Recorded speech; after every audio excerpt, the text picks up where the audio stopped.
শর্তে।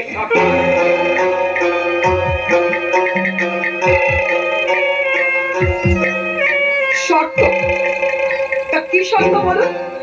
তুমি যদি ভোটে হেরে যাও তাহলে তোমার মাকে নিয়ে চিরদিনের মতো তোমায় এই গ্রাম ছেড়ে চলে যেতে হবে।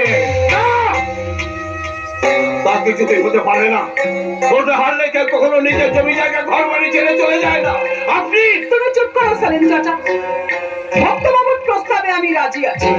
কথা দিচ্ছি, যদি আমি ভোটে হেরে যাই তাহলে আমার মাকে নিয়ে আমি এই গ্রাম ছেড়ে চলে যাব, আর কোনোদিন এখানে ফিরে আসবো না। বাবা, এটা তো শুধু মুখে বললে হবে না, স্ট্যাম্প পেপারে সই করে দিতে হবে যে। বেশ, তাই দেব। নন্দলাল, ব্যাগের মধ্যে স্ট্যাম্প পেপার আছে, আমাকে দাও, আমি আইনবাকি পয়েন্টটা লিখে দিচ্ছি।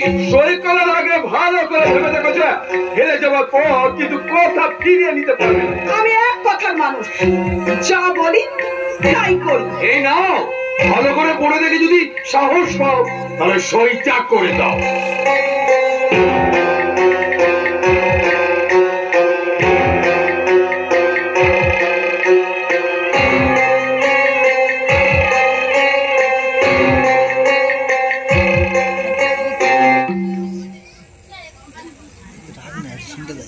খুশি হয়েছেন তো ভক্তবাবু?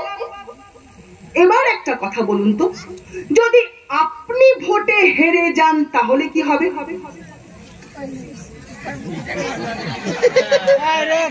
আমার হারা কোনো প্রশ্ন নেই, আমি double engine double horse power. তবুও ধরে নিন, বাই চান্স কোনো কারণে আপনি হেরে গেলেন, তখন কি হবে? কল্পনা করে কোনো লাভ নেই। তবে তুমি যখন এতটাই জোর দিয়ে বলছো তাহলে বলি, আমি যদি হেরে যাই তাহলে তোমাকে 1 লাখ টাকা পুরস্কার দেবো। 1 লাখ। তাই কি হয় স্যার? আমি হেরে গেলে গ্রাম ছেড়ে চলে যাব, আর আপনি হেরে গেলে মাত্র 1 লাখ টাকা দিয়ে খালাস হয়ে যাবে। তাহলে কি করতে হবে? আমার ছেলের বউ করে তোমায় ঘরে তুলে আনতে। না না না, আমি এই বাড়িতে আসবো না। আপনার ছেলের গলায় মালা দিয়ে আমাদের বাড়িতে তুলে নিয়ে গিয়ে ওকে সারা জীবন ঘর জামাই করে আটকে রেখে দেব। রাজি আছেন কিনা বলুন? তোমার সাহস তো কম না। আমি কি রথের বেলার পুতুল যে বাজি জিতে তোমাদের বাড়ি নিয়ে গিয়ে খাঁচায় বন্দি করে রাখবে? ভয় পাচ্ছ কেন? তোমার বাবার তো ভোটে হারার কোনো প্রশ্ন নেই, আর উনি জিতে গেলে তোমাকে তো কোথাও যেতে হবে না, আমি এই গ্রাম ছেড়ে চলে যাবো। না, ভক্তদাস কিছুতেই এমন শর্তে রাজি হতে পারে না। বিদ্যুতের সাথে আমার মেয়ের বিয়ে ঠিক হয়ে গেছে, আর এই রবিবার ওদের আশীর্বাদের দিন ঠিক হয়েছে, আর তুমি যাদের বাগড়া দিতে এসেছো। আরে বাবা, আপনারা তো সবাই ভয় পেয়ে গেছেন দেখছি। ভক্তবাবু যে ভোটে জিতবেন সেই কথাটা বিশ্বাস করার মতন কারোর মনে জড়ি নেই। কি হলো ভক্তবাবু? আমার এক কথায় তো আপনার ক্ষমতার দাসত্বটা থরথর করে কাঁপছে।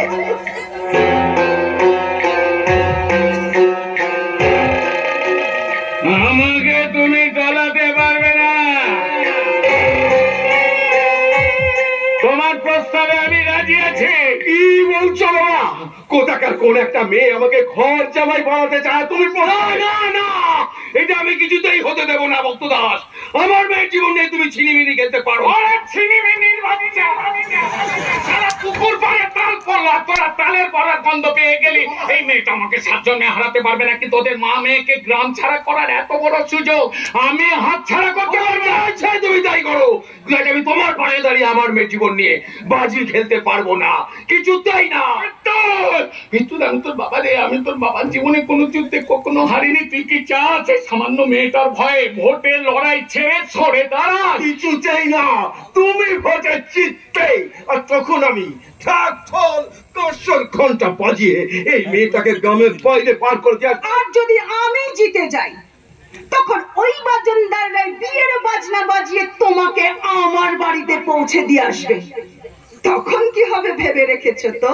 তুমি ভেবে রেখেছো তো পারবে আমার মতো ছেলের সঙ্গে জীবন কাটাতে? তুমি সুন্দর সুপুরুষ, শুধু একটু বদমেজাজি, কোনো সহবত শিক্ষা নেই, উনি তুমি ভেবো না। আমি মাস্টারনি হয়ে তোমাকে সব শিখিয়ে পড়িয়ে নেব।